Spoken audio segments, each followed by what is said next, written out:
اون باید چیزی رو بالا شدیم که اون رو ما با اشتراکی تروریسم شفاهی و تروریسم روانی میتوانیم که به شعور جمعیت پیشنهاد کنیم که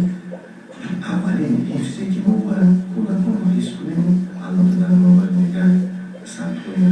ما حفظ روانی و معنویاتی رو داشته باشیم.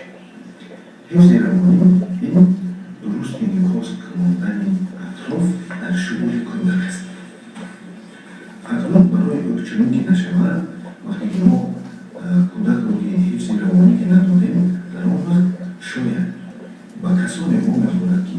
آنها یا معنی او رو پر میکنند از احتیاطهای ذهنی جمعیتی یا شخصیتی او رو بیان میکنند یا اینکه او رو روانه میسازند و آن که آن دانشی که او جمع کرده است در باره فهمشات دنیا زندگی آن رو بیان میکنند و در نتیجه برنامه‌سازی نمی‌کنند که این برنامه‌سازی نظامی و جمعیتی و کودک تاثیر منفی رساندنشون می‌کند. ما همه با تروریسم روانی داریم. البته تروریسم روانی شده است با اون که چی روانی فرد یا شخص رو یا چی روانی